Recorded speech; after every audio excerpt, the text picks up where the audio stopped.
I remember it was. I remember when you approached me to it. You're like, yeah, man, it's either the Out There or Blue Jay Way, and I was like, not Blue Jay Way. It's like I love Magical Mystery Tour, but like, let's have some like, BJ Way sounds pretty awesome. Yeah, BJ Way. BJ Way would have been great. You mean Fremont Street? Yeah.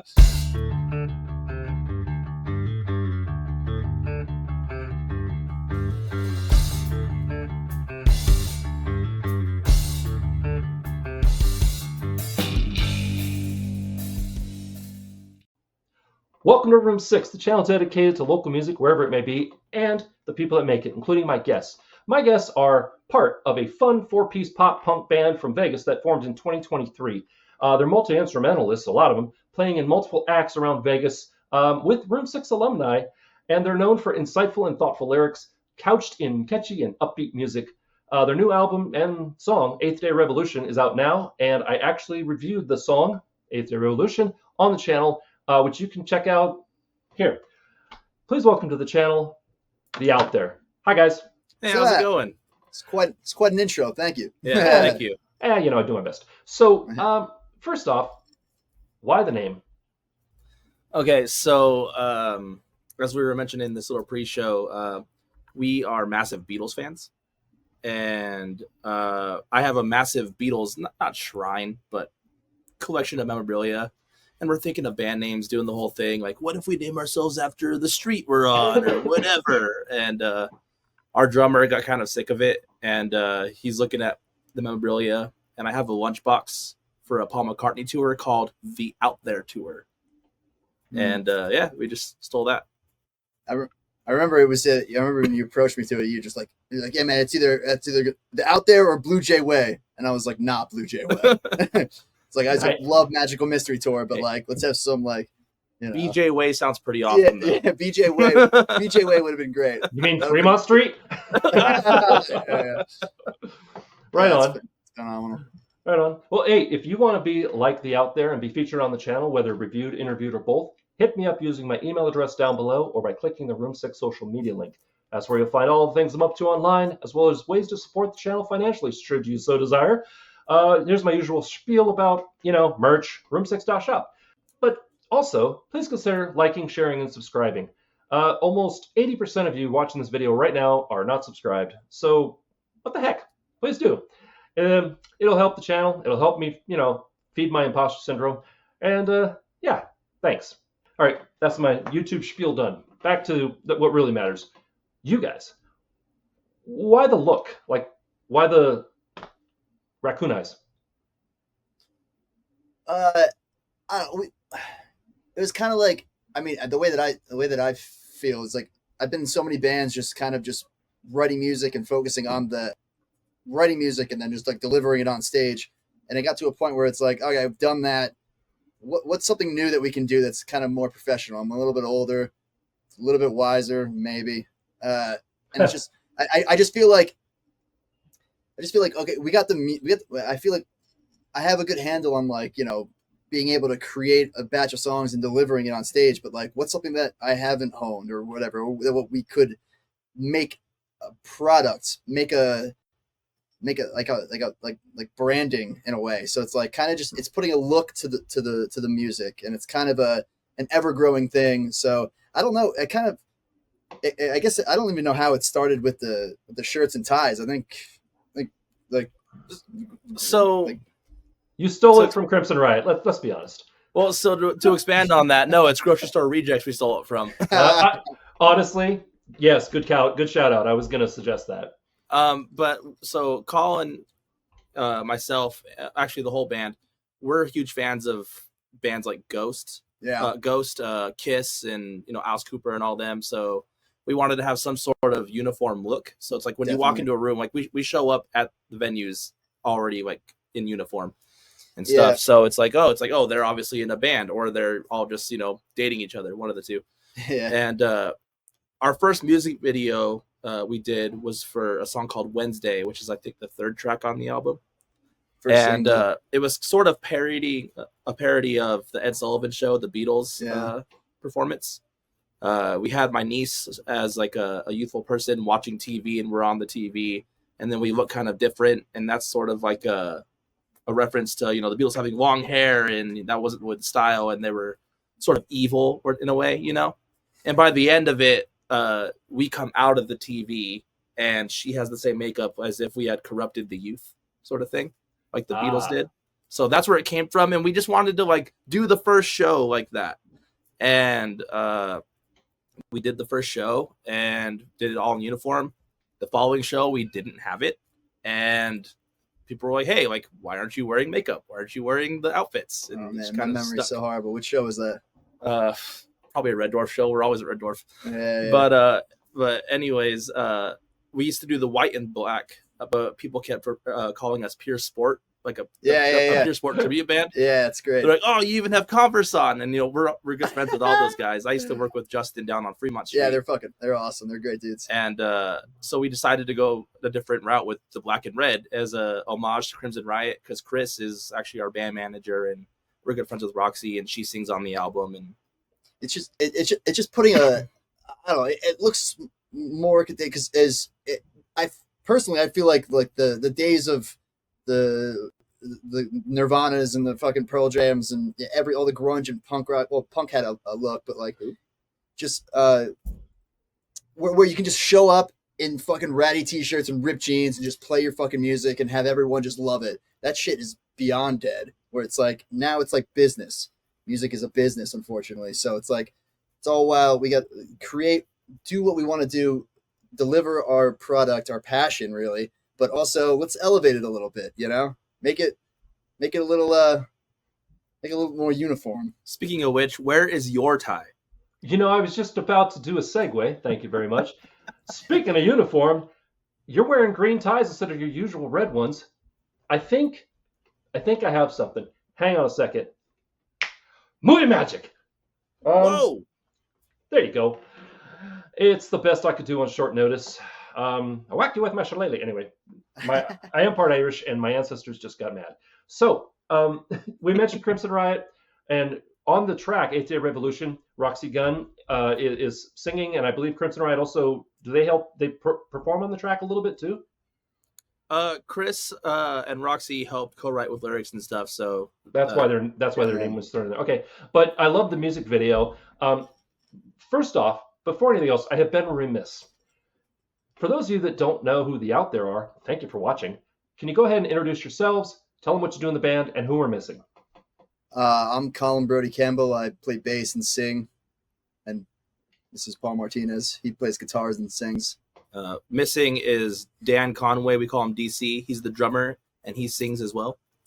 Harmonies and stuff on the album. Yeah. And then our lead guitar player, his name is Ryan Kelsey. He goes by RK, and he is a Chippendale.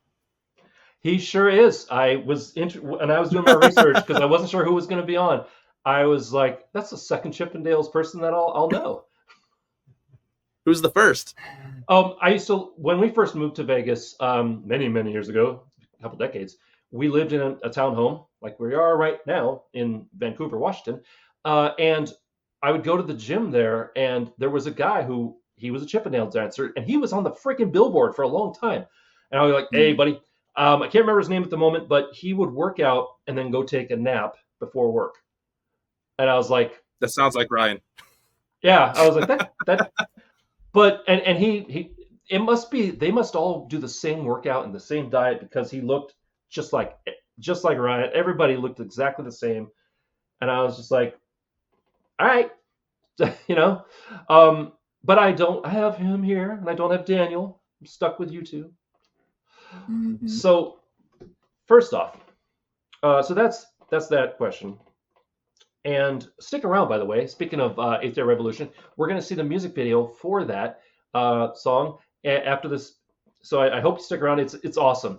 And can we shout out all the ladies that basically were your doppelgangers? Yeah. So our good friend Asia was Colin's counterpart, and she's a bass player here in town as well. Mm-hmm. Somebody named Roxy Gunn portrayed my character, and then our good friend Masai, another drummer here in town, was DC, and our good friend Lisa Foyles, all that alumni, was RK. Yeah, I did a quick little bit of research on the ladies. I'm assuming gender here, but on the ladies that I didn't recognize. obviously I know Roxy Gunn from from Chris Ride and being on the channel, and I was like, I think I recognize Masai, but it was hard. In a music video, the drummer, it's always a little hard. Plus, they were wearing this stupid eye makeup that was making it really hard. Anyway. Yeah. Masai drums in a band out here called Dollface.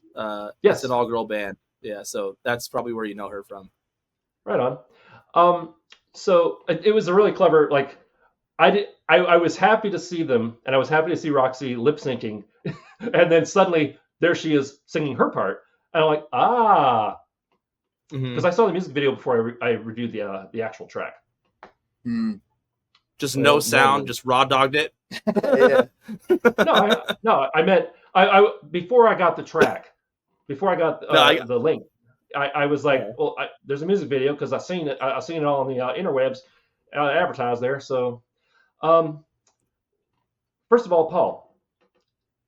Not first of all, but switching to Paul. Happy almost birthday. Thank you very much. Appreciate that. Way You to do get your older. homework, huh? Yeah.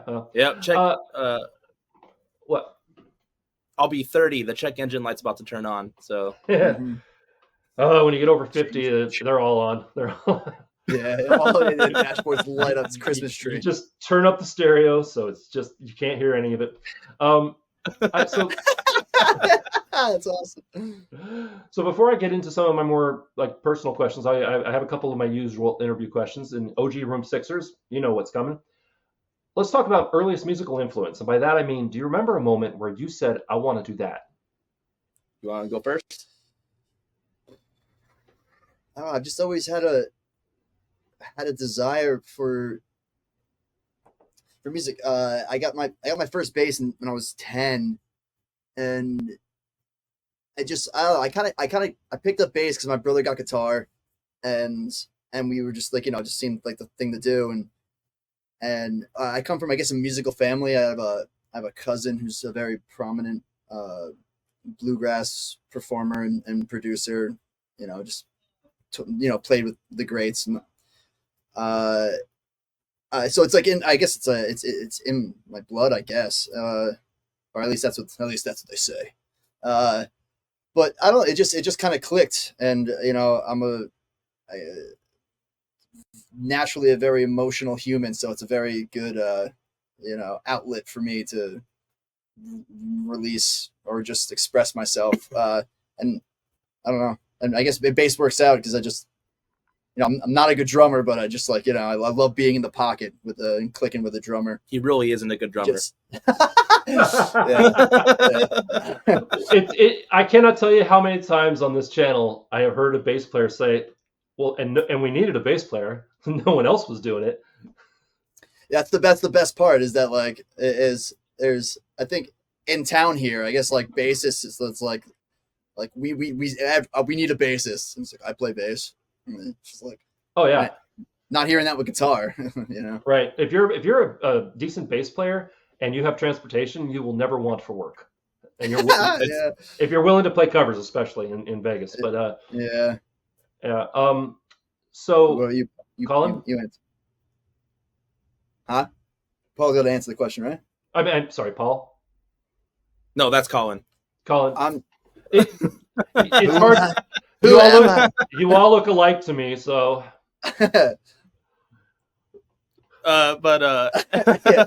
Anyways, sorry.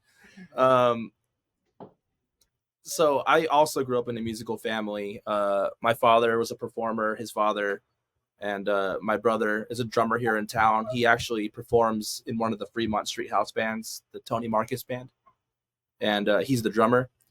And anyways, him and I grew up performing in my dad's cover band that, traveled and did weddings and bars and backyards and all that stuff. And it seems like I've done that my whole life. I was 7 performing Thursdays through Sundays, and the day I turned 21, I moved here and I got a cover gig, and it hasn't stopped. And I think the first time I can remember wanting to do it though was just at some bar back home in Arizona.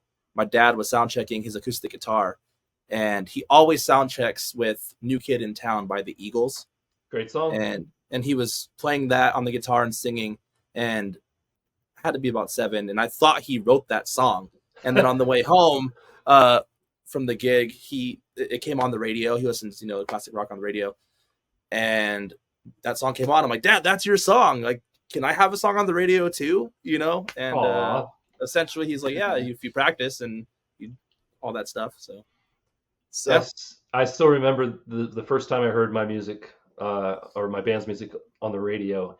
Shout out Lori Steele, Comp Homegrown.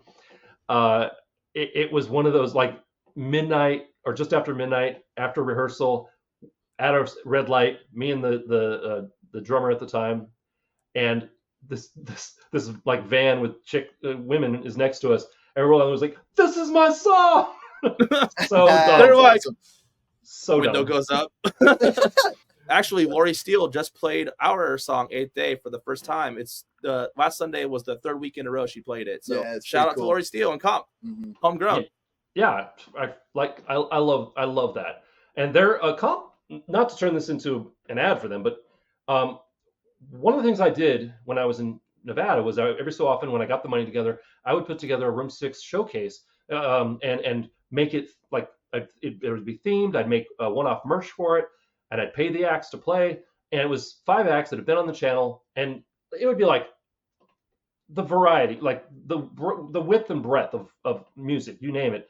You'd get some guy on acoustic, followed by a pop punk band, followed by a death metal band, followed by a Senegalese world beat artist.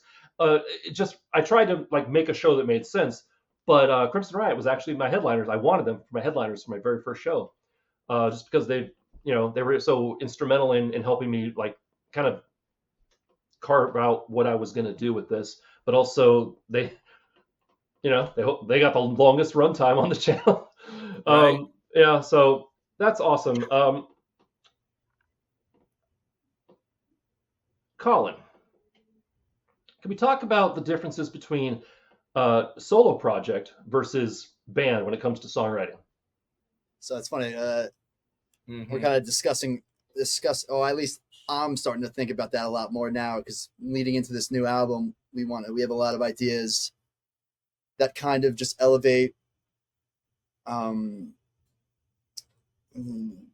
overall theme of the band and just what we're trying to accomplish. But when it comes to my solo stuff, that's mainly stuff that I'm it's funny joining this band. I'm kind of like learning a lot about myself as a musician and about these guys that I'm playing with and growing, which is fucking incredible to just have that outlet to just, I'm a big advocate of just constantly growing, never stop growing. Because the second you stop learning and growing from people that are better than you, or you can feed off someone and just grow as a human and a musician, the second you stop doing that is you might as well just quit, because you'll never know everything. There's always going to be someone who can teach you something. So experiencing that with this band, with Paul and DC and Ryan, it's been really an amazing experience. But so the solo stuff, it's just kind of stuff that I've just like kind of written on an acoustic guitar and just kind of translated it however it needed to go sonically.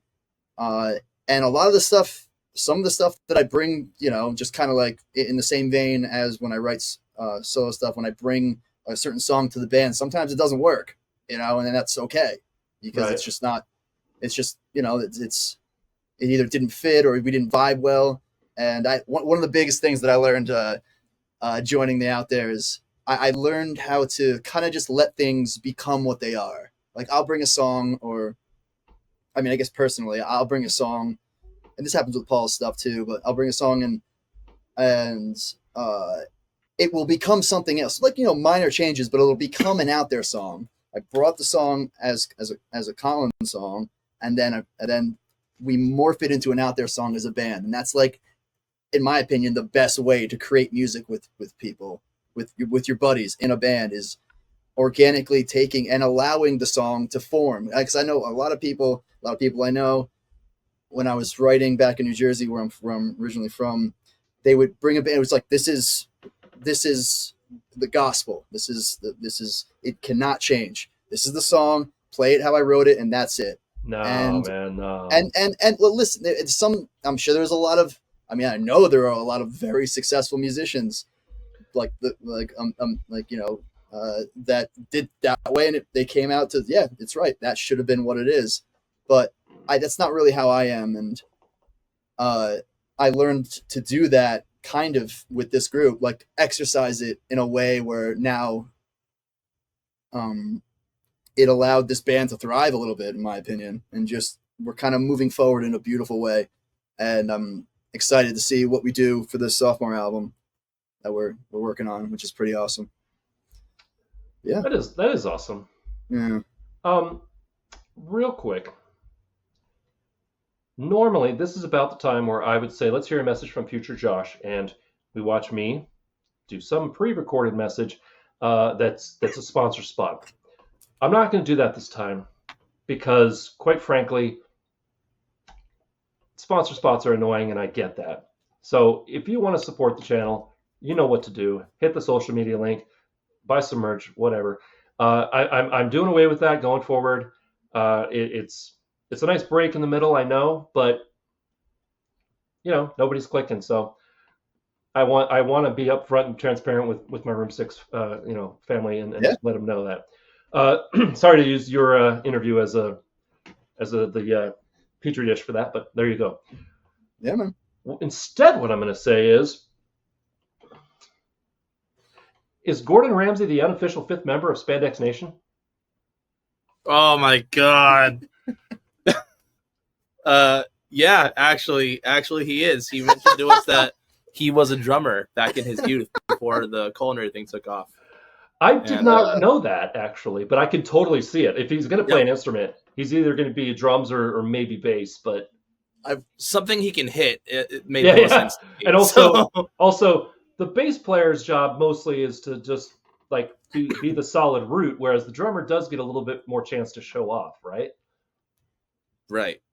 Absolutely. Man, you really did your homework. That's crazy. I've watched that spot so many times. I've watched it over and over again. It's so good. Well, speaking of watching things, Colin, did the Out There make you submit a musical resume video?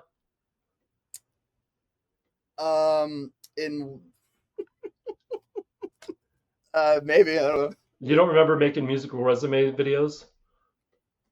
Oh yes! Oh yeah! Oh wow! Yeah! Oh, so reel them in. Yeah, I did that when I first came back to Vegas. Yeah, there's some things that I don't know. I kind of like the idea of like, this was a point in time when I did this because and just leave it there. Even though now that I'm older, like I don't really. It's like that's kind of stupid now. That's like I kind of create, post it. And then just like, a week later, I'm like, I rewatched it. I was like, this is so dumb. This is so dumb. But I did that basically because I came back to town and I wasn't working. And I was just like, I guess this is a funny way to just show people that I can play bass, It's a whole like social media thing that drives me insane is like. You realize it was like TikTok sketch before TikTok. Yeah. It's just like my way of being like, hey, I can play bass. Also, I'm an idiot, kind of thing. Right on. I just had to ask that. I was like, that's awesome. That's awesome, man. That's incredible. That broke me when you asked that. I forgot all about that until you said it. That is really funny. I was like thinking about those. I was like, I gotta delete those. Those are so dumb. It's a point of pride to me when someone's like, how did you know that? I like to. I've been called the next Nardwuar, but I'm like, I'm not that aggressive. You literally did it twice in a row. You're like, Spandex Nation, Gordon Ramsay, bam, musical resume. So good. That's amazing. So since we're throwing it way back, I want to talk your early or your favorite performing memory, and I mean like, do you have now? Both of you have performed a crap ton, but I'm talking as the Out There. Do you have a favorite memory where you're like, oh, that's one for the books, where either you checked off some rock star wish list things or things went off the rails, somebody went to jail or, whatever. What do you have that's this one time, story that you're going to bust out at a party? literally at our last show at Red Dwarf, the PA caught on fire. Oh yeah, Holy crap. amazing! That's a first. So first. we were about to play Never Eighth Day again. Revolution. We're like, this is our song from our upcoming album. Big old hype moment. Everyone's like, yeah. And yeah, we go to start it. Da, da, da, da, da, and I go to sing the first line. Nothing's coming out. Colin's looking at me like, dude, like you forget the words again, which happens a lot, by the way. Yeah. Trust me. What's the first line of this song? Songwriter, I get it. But so I go to sing it, and I'm like, no, I swear I'm trying to sing it, and I'm like yelling, and then you hear my wife and her friends and a couple other people singing the song back at us because like they also thought I forgot the lyrics. Yeah. And the sound guy comes up, he goes, the console is on fire. Oh, so good. And you can just good. and the second he said it, like you can just smell good. it. They're like, it's literally on fire. And then you start smelling it. I'm like, wow, it literally is fucking on that fire. is a unique smell that you know exactly what it is. Yeah, so I was like, you want us to stop? He goes, no, like stall for time. So we just play the rest of the song. Vamp. Yeah. So we actually had a sub guitar player that night, our good friend Nathan Young, who plays I know guitar. Nate. Wait, hold on. Nathan Young. Blonde guy? No. Sorry. This is a worlds crossing, like, what are the odds? And at the same time, it's a common name. My first band in San Diego decades ago, the bass player was named Nate Young. And so my brain was like, I know him. Yeah, it's not the same guy. So, or it could be. We know nothing of his past. So he's a very mysterious man. Was he close to 50? We don't know. You know what? We don't know anything about him. No, but no, I sincerely doubt it's Nate Young. But anyway, I'm sorry. You were saying Nathan Young. So Nathan Young, he plays guitar in a band called Von Bolt here in town, which I used to also kind of play bass for a little bit, which is how we know Lisa Foyles, because she sings for Von Bolt. And so he subbed in for us, and he's like a metal guy. He's super into Yngwie and all that. And I was just like, dude, just play a solo. He's like, fuck yeah. Like instantly, like, and he starts sweeping all over like the solo, like, arpeggio. Which is literally not in our music at all. But it was like, then. Yeah, it's like then. It felt like an hour, but it's probably like 3 minutes of him just sweeping the whole time. and literally like they're fanning the flames and like trying to like get it to like work, and it was something out of a movie. That something like that will never happen again. It was fucking Meanwhile, so good. Like this is probably like one of our most attended shows ever. It started to get to the point where people come out and they know the lyrics and all that stuff. Yeah. And we literally catch the sound system on fire. We're the first band that night. Band on the bill. Our God. Heroin Honey was on after us, our buddies, and I was thinking like, I guess that's the fucking show. The show's over, I guess, you know. and then luckily they just like switched out consoles. And I was just gonna say, did somebody bring a backup? Well, somebody left in a hurry, and then somebody came back in a hurry. Right. So mid-sweep pick. I learned over the years, like, bring your gear, pretend that they don't have a sound system just in case. Because I had a situation where they're like, the PA is just dead. We'll pay you to run sound for the night, and perform as well. So I played for free, and I got paid $40 or whatever to run sound. But I was just like, I know Heroin Honey, and we try to get them on the show schedule wise. It's just never happened. But yeah, that's you rocked so hard you blew up the PA. So console. Good. Yeah, no, we get it. We've been a band, since 2023, and we've been trying to play with them every show since we started, and we finally got to play with them, and we literally almost ruined their show. Ruined the whole show. Yeah. Jeez, that's a good one. I have had people on the show say like the bar caught on fire, or something like that, an amp caught on fire, but never the means of amplification for the show right gone. So right on. Well, that's a new one. Right on. Yeah, that's great. So that's both your memorable moment. I mean, it's hard to top that. I think they're one of the funnier moments. Wasn't a great moment, just one of those funny moments when we were on a bill. That wasn't necessarily like, when you book shows or when you put on shows, like generally you want bands, they kind of play the same amount of music. So the crowd's kind of like, just like all the bands that play. But we were on a bill that wasn't that. And it's just one of those moments where Paul comes up to me during one of the songs. Maybe it's the third song. It's usually Wednesday or something, like our poppiest song. Because we usually play that third in the set. And he comes up to me, he's just like, "They hate us, man." And they did. and they really did. Oh man! And that's the song I forget the words to. It's always the second verse. It's so good. You can see it in almost every video of us playing it. I go to call and I'm like, "What is the first line? Yeah. What is the first line?" I'm just like, it's amazing, right? Once you get that first line out, you're locked in because of habit. Yeah. Oh, absolutely. Or that first chord. 100% correct. Every time I performed, once I got the first chord hit or the first note and the first lyric, I was good. Mm-hmm. But I was totally a basket case until then. So awesome. Nice to know it's a universal thing. Oh, totally. Absolutely. So Paul, you're stuck in a van on tour. Okay. Picture this, Sicily, 1912. Anyway. And you are stuck in this van on tour with a celebrity that you have met. Which one would be, in your opinion, more of a nightmare?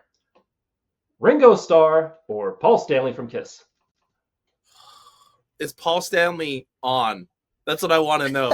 Is he like, great. "People, Good question. I can't hear you"? Is anybody on when they're stuck in a van on tour? I'd imagine Paul Stanley would be the guy. Yeah, man, but yeah, I thought it was like you've met both of them, and for some reason it popped in my head. I wouldn't want to be stuck in a van with one of them. And I was wondering who's your favorite of the two? I'd rather be stuck in a van with Ringo because I feel like at the very least he would fall asleep quicker. Ringo Starr's not partying all night. No, but there's also those stories, of the Beatles like doing the freeze outs in their van tours and stuff, where they would open the door or the window and they'd freeze out and they like snuggle each other. So I could either I'm sorry, what? I have not heard of this. Oh, you don't know about that? Or they're on the road. Why does that turn me on? Anyway, Yeah. Well, imagine them like dogpiled like Johnny Sin style. But they're from Liverpool. Anyway, so you're going with Ringo. Okay. Yeah. I so many questions, so many rabbit holes. We're not going to go down. I just feel like Paul Stanley. Although I will tell you this. So once I used to be in a band on Fremont Street, as you mentioned before, Spandex Nation, and there was this time when there was unfortunately a shooting there. Some kids got in a fight, one pulled a gun, whatever. Nobody got hurt that I know of, but still, Yeah. One of the guys that stands in the circle and gets, photos for tips and all that stuff, he's a Paul Stanley guy that stands there in a G-string. I've seen him. Yeah. My brother and I gave him a ride back to his house on the north side of town. Oh, my. And, well, just he's like, "Where are you going?" We're like, "We're going this far." And he's like, "Well, I live on the way there. Can you give us a ride?" And we're like, "Yeah, sure thing, Paul Stanley. Why not?" And he's sitting in the back and he's got his like suitcase and stuff. And he's like, just like, "So what, blah, blah, blah, Paul Stanley, have you guys seen Kiss before?" And my brother He's still in the garb. He's still in the garb, still in the G-string, in my back seat. And my brother's sitting in the front seat. And he turns on his phone and he's like, "We're going to do karaoke, carpool karaoke with Paul Stanley." That's great. And that's great. That's did awesome. like carpool karaoke with what I assume is the real Paul Stanley on Hard Times. Yeah. Doing all our favorite Kiss tunes. Yeah. And then we roll up to his apartment and, it's like one of those like, seedy places in town. Like it's like a Seagull Suites or something. Right. Yeah. Shout out to Seagull Suites. Yeah. No, man. No. Official sponsor Room 6. Fuck you. But anyways, he's like, "You guys want to come to my place?" And the whole building is dark except for one that's got like a purple light. And like we're like, "I wonder which one is his." He's like, "You can come meet my cats." Oh God. It And just we're gets like, worse. Well, my brother's like, "Is your cat's name Peter?" He goes, "It is."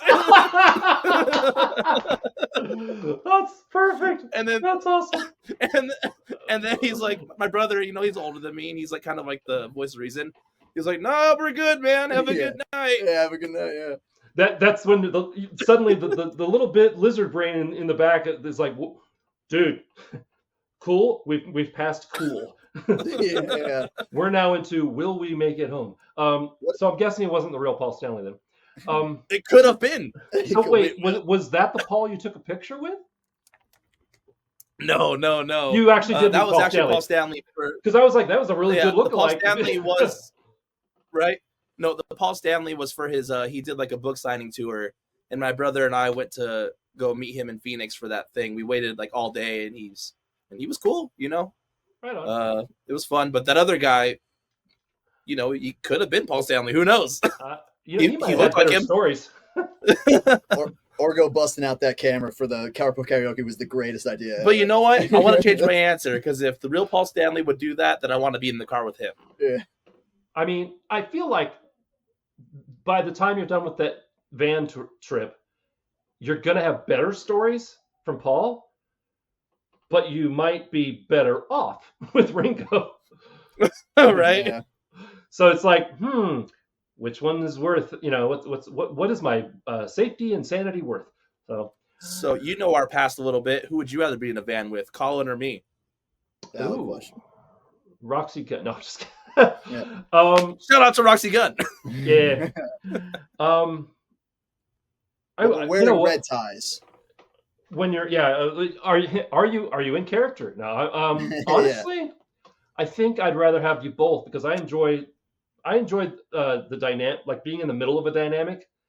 I am a vacuum filler, so if everybody's being quiet, then I'll be, the stage whore. But if everybody's doing a thing, I like kind of stepping back and observing and committing it to memory type thing.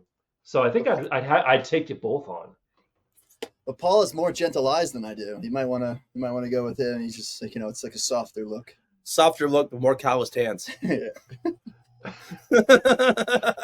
There's a song there somewhere. Yeah. Anyway, so a couple more questions, and then we're going to check out that music video for Eighth Day Revolution. And Colin, Brody, who went home with the blow-up doll from the Spasmatic show? That was awesome. No, that was no one. She did. I grabbed it and I was just like, this is the greatest thing. A fan came to one of the shows with a blow up doll and she put a strap on dildo on it. As you do, right? at any show, really. I don't know why. Shania Twain, whatever. Yeah, Shania Twain, Taylor Swift, doesn't matter. But yeah, she's like right in the front row, and I'm doing my thing and singing 80s new wave and doing my leg kicks, and she's just like tooting this thing, and I'm just like, this is what is that a dildo? This is the greatest thing in the world. She grabs it and danced with it for a little bit and took a picture and she really wanted it back. This is the like, dildo or the doll? The dildo got lost on stage. I don't know. It came on. No. The pants came off. It came on jeans. She dressed it in jeans. That was the weirdest thing. It was awesome. It's a good night. Solid. Wow. So, last question. You made it. Yay. Wow. We've gone left, right, up, down, and inside out. So the last question is, again, one of my usual interview questions. Room 6 OGs will know it's coming. And I'm always fascinated by the answer to this because it's almost always different. So we're jumping in a time machine and going back to that little, we're circling back to that question of the earliest musical influence, and we're talking a little you that said, I want to do that. What is one thing that you wish you could tell yourself, hey kid, you're going to need to know this? And don't say change your strings. Maybe don't buy that Diddy record. Yeah. Don't invest your money in Diddy. I'm not mad. I'm just disappointed. Go ahead. Next. That is great. That's great advice. That's great advice for little Paul in Tombstone, Arizona. I was talking to you. In hindsight, I mean,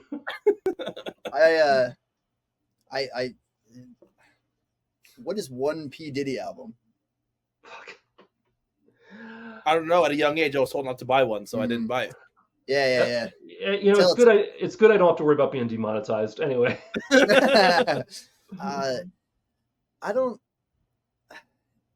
I'm pretty, I guess,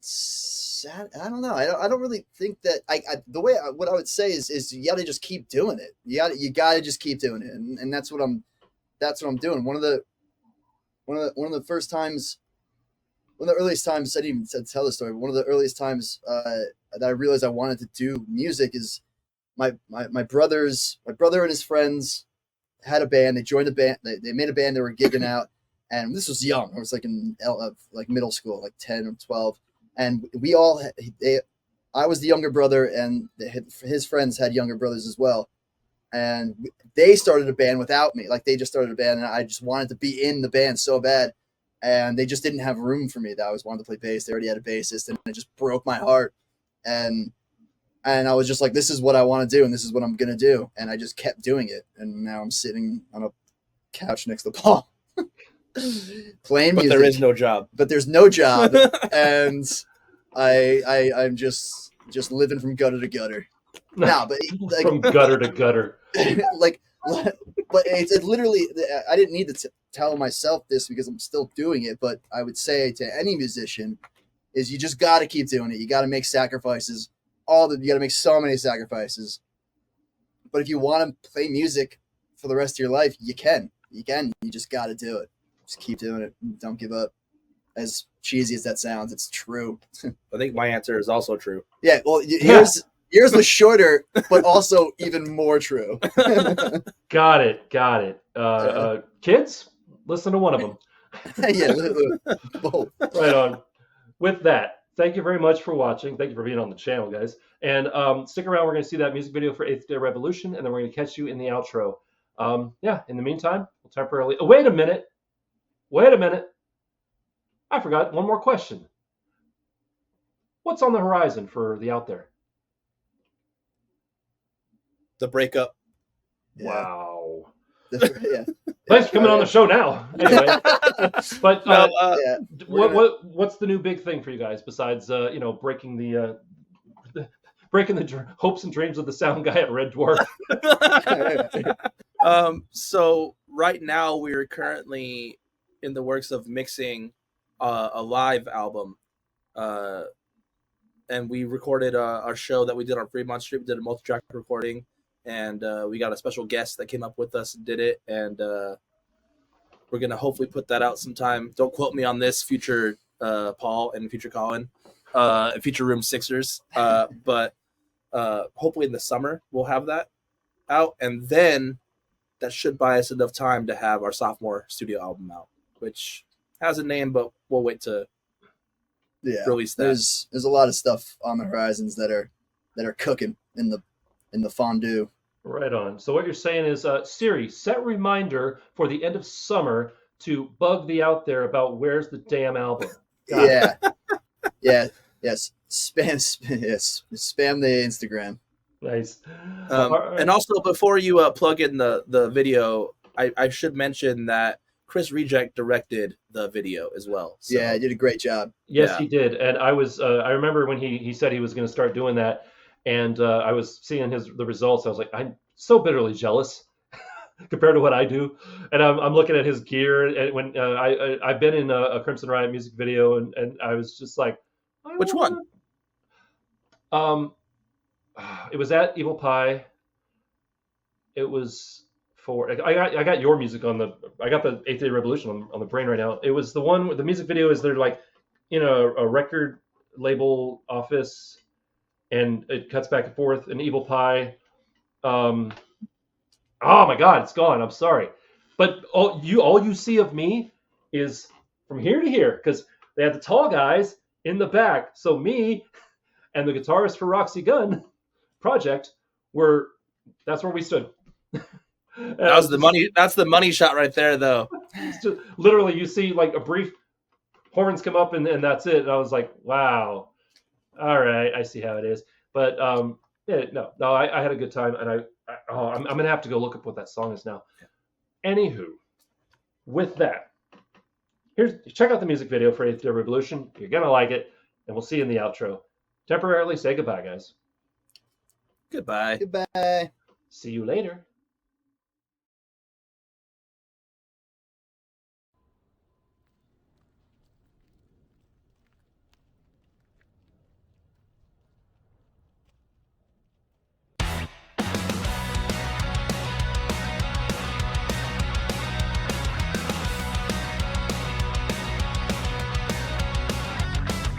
First things first, so it's off my chest. Who are you to make demands like you when you alone know best? Even your God knew after 7 long days it was time for her to rest, and that's the end. No, we're not gonna fall in line. No, we won't back down this time. We need a new constitution. It's the 8th Day Revolution.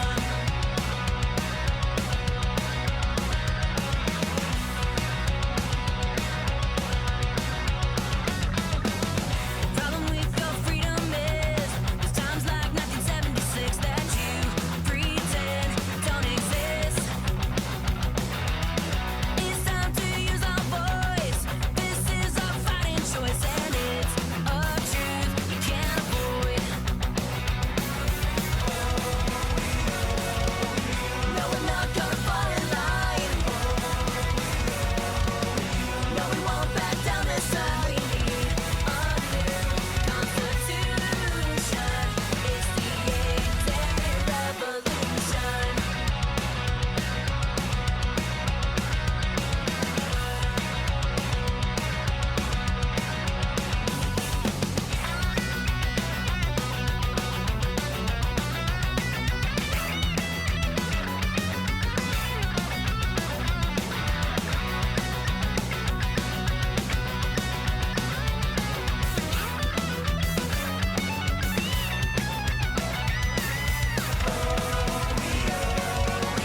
No, we're not gonna fall in line. No, we won't back down this time. We need a new constitution. It's the 8th Day Revolution. Revolution.